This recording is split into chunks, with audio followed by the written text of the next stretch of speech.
Le damos la bienvenida aquí en Informativo Sarandí al subsecretario de Economía Martín Valcorba. ¿Qué tal, Martín? Bienvenido.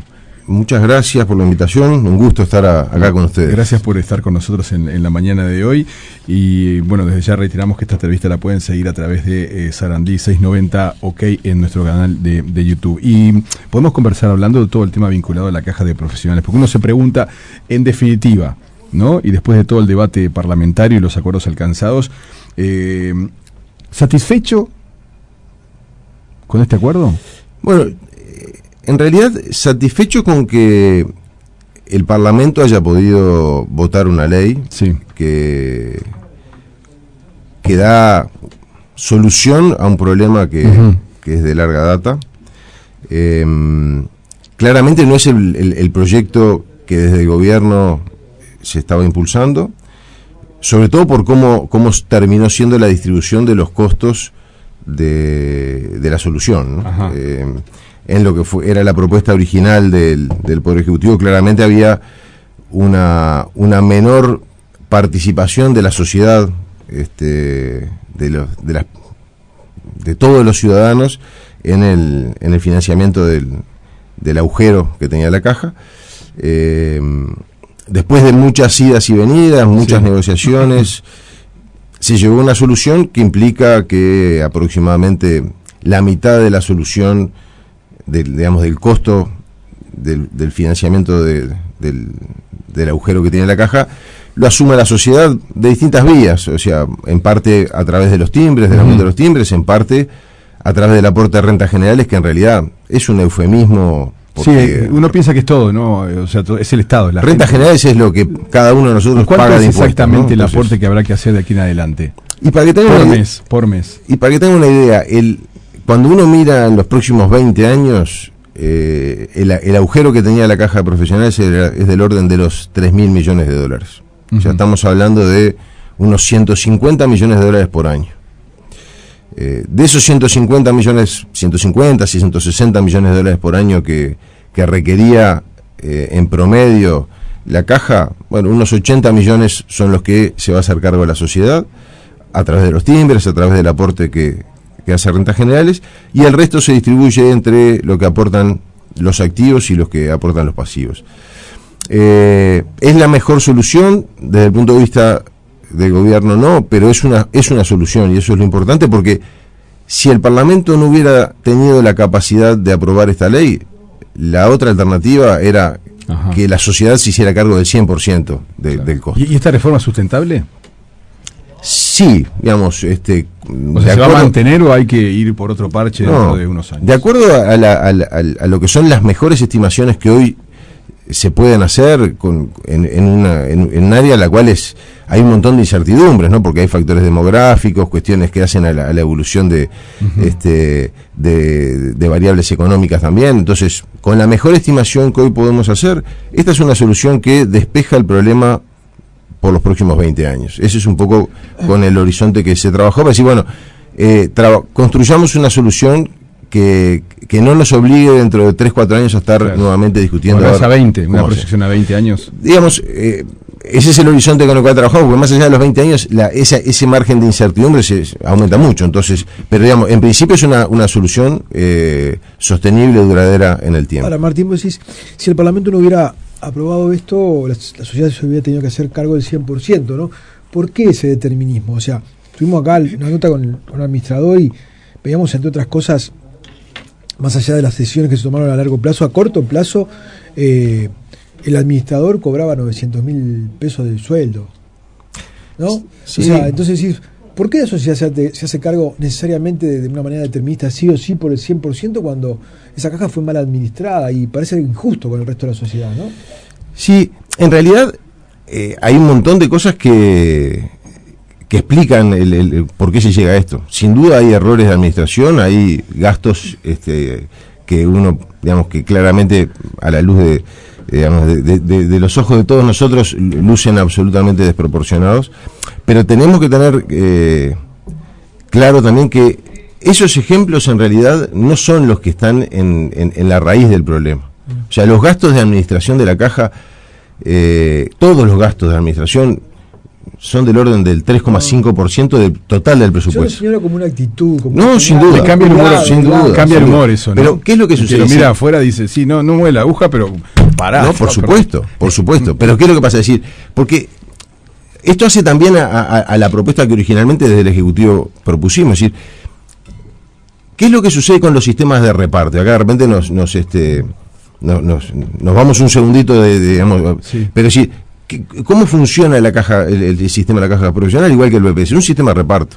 Los activos digamos, quienes son activos, quienes están trabajando aportan, y eso que aportan se usa para pagar las jubilaciones. Por eso se habla de sistema de reparto. O sea, yo no estoy aportando, a diferencia de lo que hago en una FAP, no estoy aportando lo reservo para mi jubilación, sino que lo reparto para poder cubrir las jubilaciones actuales. Ahora, ¿cuál es el problema que tienen estos sistemas? Es que por cuestiones demográficas muchas veces la relación entre los activos, lo que aportan, y los pasivos, lo que cobran, se va deteriorando. Y cada vez tenemos menos activos que aportan. Ahora, eso en el caso de la caja profesional no es así. Es decir, la caja profesional es la caja que tiene la mayor relación activo-pasivo, 3-1. Entonces, uno debería pensar, bueno, entonces si tenemos tan buena relación activo-pasivo, ¿por qué tenemos los problemas financieros que tenemos? Y bueno, y porque en realidad el régimen de la caja es de los más generosos que tiene el sistema de seguridad social uruguayo. Implica que cada afiliado recibe entre 2 y 3 veces lo que aportó a lo largo de su vida activa. Entonces, ese es la razón de fondo. Todo lo demás son cosas que molestan porque demuestran, digamos, cierta desidia en la administración de los recursos, pero en definitiva de lo que se trata es decir, hoy la caja está pagando jubilaciones que exceden lo que podría pagar en función de los aportes que recibe. Y esa es la causa de fondo. Eso como decís, digamos, de un sistema puramente compensatorio, digamos, no sin una FAP, sin la presencia de una FAP, a pesar de todo hizo crisis, ¿no? O sea, es un tema a tener en cuenta cuando se hable ahora del diálogo social, ¿no? Cómo estos sistemas, las dos patas son muy importantes, ¿no? Sí, es digamos, esa es la razón por la cual el propio programa del Frente, más allá de toda la discusión que sobre este tema existe, reivindica la necesidad de tener un sistema de seguridad social multipilar, en el cual esencialmente incluso distinguimos 3 grandes pilares, ¿no?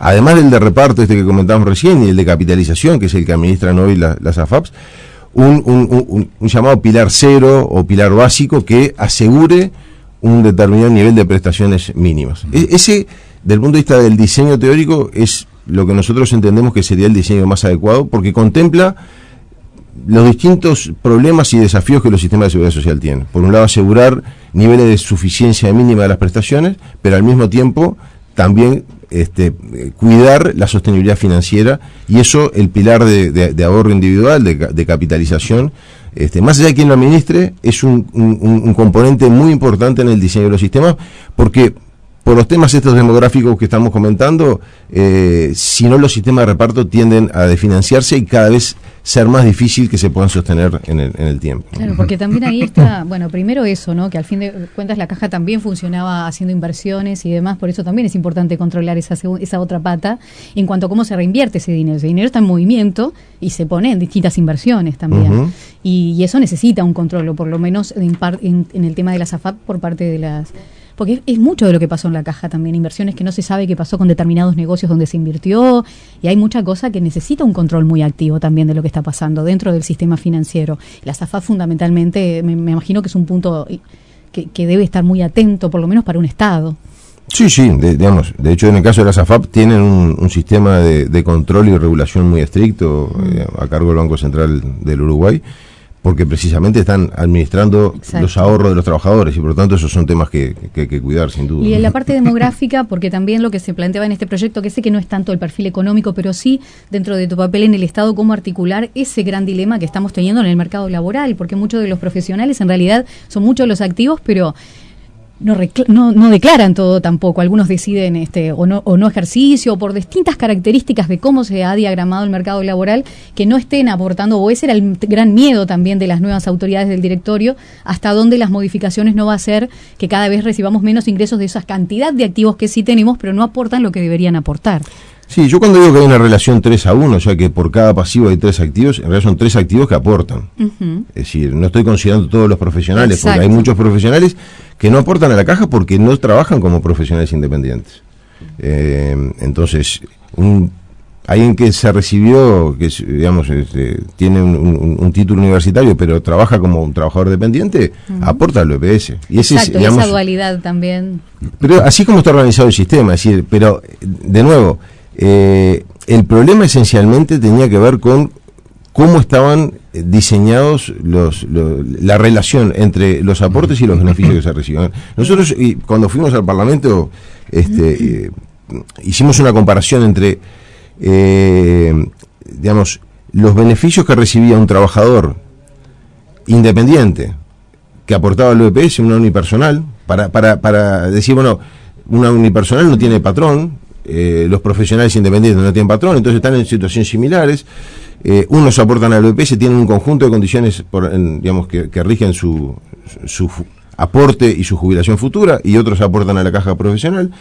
En realidad, cuando comparamos dos situaciones comparables, análogas, la relación entre el beneficio y los aportes que se habían hecho era 63% mayor en la caja profesional que en el EPS.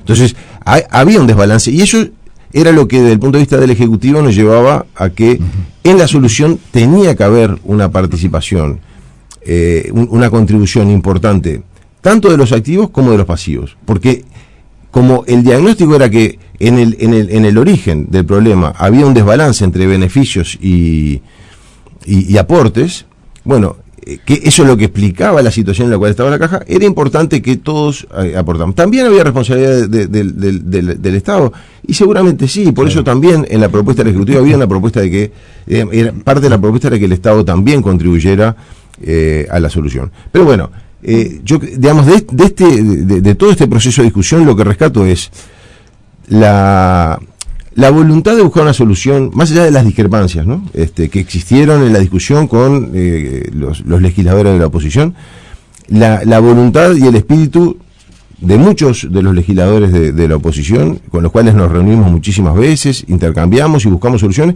y creo que ese es el elemento a destacar.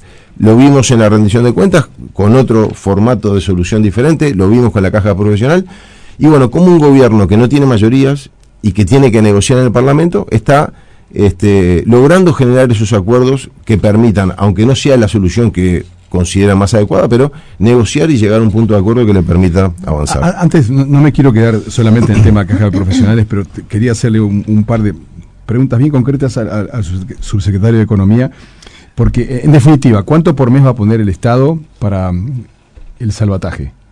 Bueno, ¿la cifra cuál es por mes? La cifra final, sí, como yo le decía, son esos 80 millones aproximadamente que aporta la sociedad. De esos 19 millones se aportan a través de un aumento en los timbres y 62 millones a través de rentas generales. O sea, estamos hablando de 81 millones, lo que nosotros estimamos que en el promedio de los próximos 20 años vamos a estar aportando año a año la sociedad como parte de la solución. Por año. ¿Cuánto se aporta para caja de jubilaciones y pensiones bancarias por parte del Estado? No eso tengo, es un detalle también que nos preguntaban a propósito de cuánto pone el Estado para apoyar a la caja de jubilaciones, la caja notarial, e inclusive, que es un escenario diferente, la caja militar. Pero avanzando por otro lado, ¿qué opinan de los afiliados de la caja de profesionales? Están en pie de guerra. Consideran que aportan más de 600 millones al Banco de Previsión Social, que todo esto es inconstitucional, o sea, como que no está el tema cerrado. Bueno, en todas estas cosas cuando empezamos a discutir y a presentar digamos, las propuestas iniciales, el ministro Castillo, Juan Castillo, decía, este es un tema en el cual si uno le hace una encuesta a los activos de la caja profesional, a los pasivos de la caja profesional, y a cualquier ciudadano de a pie, ninguno va a estar de acuerdo con aportar para encontrar una solución. O va a considerar que lo que está aportando es excesivo. Entonces, bueno, eso es parte de las discusiones que se generan cuando estamos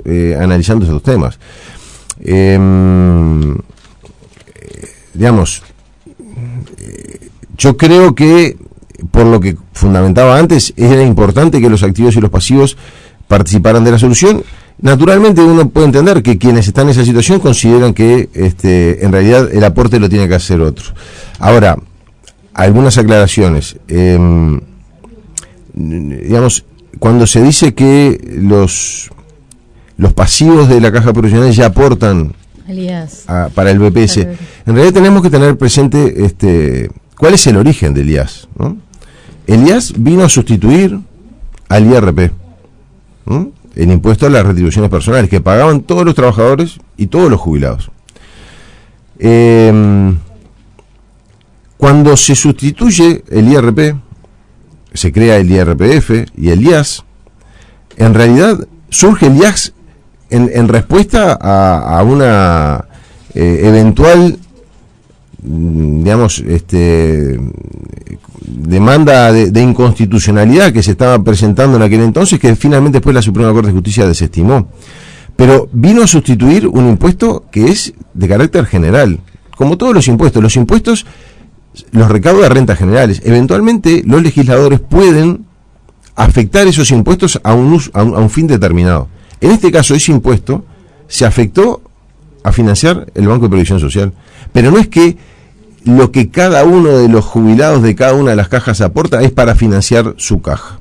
No es que lo que aportan los jubilados profesionales es para la caja profesional, no es que lo que aportan los jubilados de la caja bancaria es para financiar su caja. Esto es un impuesto general que recauda rentas generales y que el legislador decidió que esos recursos se destinan al BPS. Ahora, más allá de esta discusión, lo que termina poniendo el Estado es muchísimo más que los profesionales pagan de IAS.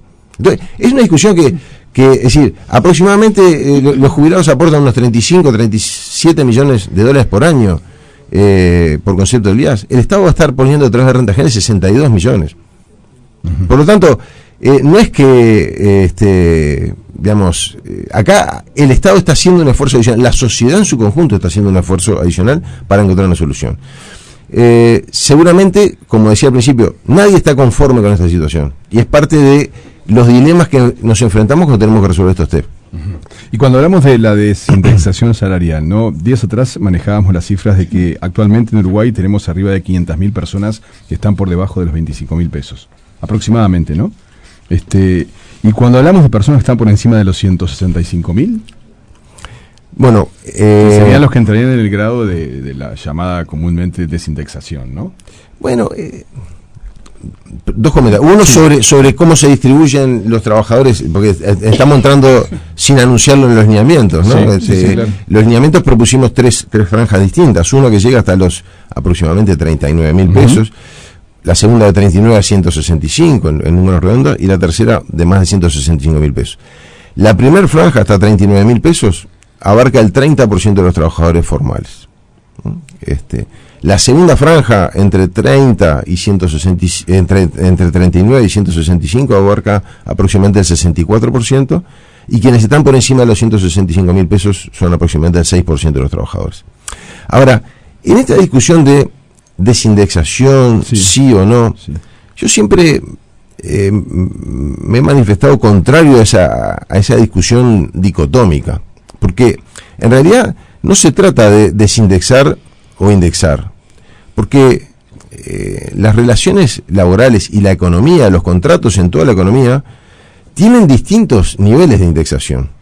Cuando en la década, a la salida de la dictadura, ¿no? A fines de la década del 80, la década del 90, pero sobre todo, digamos, en el primer gobierno post-dictadura, que es cuando se reinstauran los consejos salarios, se negociaba con una inflación que estaba en el orden del 60-70% anual. Los ajustes salariales eran trimestrales y los correctivos de repente eran semestrales, y se hacía todo en función de la inflación pasada. Eso después fue evolucionando, y los ajustes se hicieron semestrales, los correctivos cada un año, cada 2 años, se consideró la inflación futura, se pasó de negociaciones en las cuales se negociaban aumentos reales a negociar aumentos nominales. La inflación es muy alta también, ¿no? Sin duda. Entonces, ¿qué es lo que pasa? Es decir, el país ha avanzado en menores niveles de indexación. ¿Por qué? Porque una cosa es cuando tenemos una inflación del 60-70% y otra cosa es cuando tenemos una inflación del 4,5%, 4,6% como tenemos ahora. Entonces, Fíjense que si tenemos una inflación del 60% anual, en números redondos, para simplificar la cosa, estamos hablando de una inflación del 5% mensual. Entonces, toda la inflación que hoy tenemos en un año, en la década, cuando empezamos a negociar en los consejos salariales, lo teníamos en un mes. Entonces, si yo tengo un ajuste salarial cada 3 meses, en esos 3 meses, la inflación me comió el salario. Y eso me obliga a tener un nivel de rigidez y de seguimiento de la evolución de los precios mucho más cercano. Uh-huh. Ahora, cuando estamos con una inflación del 4,5, 4,6, como fue el último dato que publicó ahora recientemente el INE, claramente las condiciones nos permiten avanzar en niveles de flexibilización mucho mayor, que fue lo que se hicieron con estos lineamientos. Entonces, no es blanco o negro, es que el país ha avanzado a través de todos los gobiernos, durante los 15 años de gobierno del Frente Amplio, también, en menores niveles de indexación, menores niveles de rigidez. ¿Por qué? Porque si yo tengo una situación de extremada rigidez, lo que genero es una inercia inflacionaria. Y entonces, si puedo llegar a tener un empuje transitorio en la inflación, porque por ejemplo tuvimos un problema climático, sequía, inundaciones, me subieron las frutas y las verduras. Entonces, ¿qué es lo que hacemos? Si tenemos una cuestión de enorme rigidez, ese aumento que es transitorio lo incorporamos en los salarios y a partir de los salarios se traslada a todos los costos de producción de toda la economía nacional. ¿Qué es lo que hacemos con eso? Algo que era transitorio lo transformamos en permanente. Entonces, que eso es una cosa que se decidió ahora, que eso quede por fuera. Claro, entonces, ¿qué es lo que pasa? Es bueno, cuando la inflación baja, es bueno ir ganando en menores niveles de rigidez. ¿Por qué? Porque eso ayuda a que la inflación se mantenga baja y estable. Y tener una inflación baja y estable es la mejor manera que podemos tener para proteger el salario de los trabajadores. Porque el objetivo, en última instancia, de la política salarial de los gobiernos del Frente Amplio es precisamente proteger el salario sobre todo de los sectores más sumergidos, porque son los que tienen menor capacidad de defenderse, de defender sus ingresos frente a aumento de precios.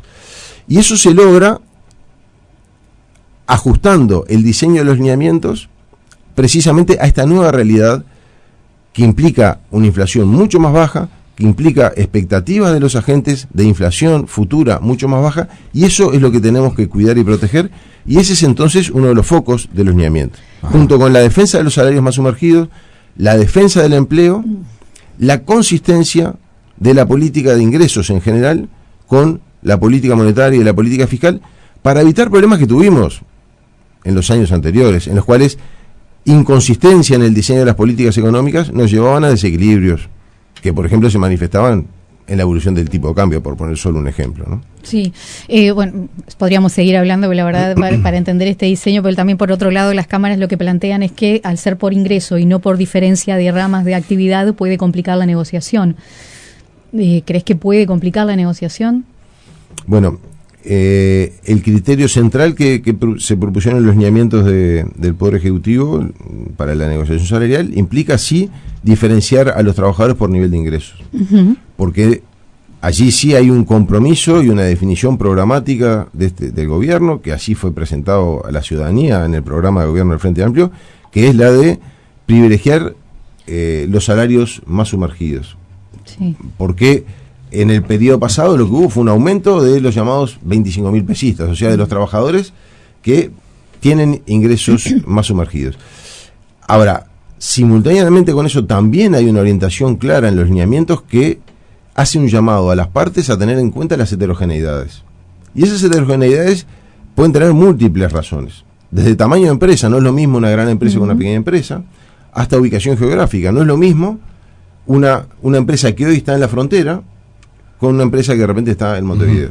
Digamos, recientemente anunciamos un conjunto de medidas para la frontera. ¿Por qué? Bueno, porque las empresas en la frontera están teniendo dificultades para poder competir, dado el diferencial de precios que, por ejemplo, tenemos con la producción del lado brasilero. Entonces, todos esos elementos hay que tenerlos en cuenta. Ahora, eso es una orientación clara, precisa de los lineamientos, pero que tiene que ser analizada en cada una de las mesas, porque es allí donde uno puede analizar la realidad específica de cada una de las ramas. Cada vez que toca frontera, ya nos queda poco tiempo, pero también hay quejas con respecto al corrimiento de esos 60 kilómetros. Entienden que debe haber una fiscalización muy importante con estas medidas, porque si no se puede dar el contrabando legalizado, dicen.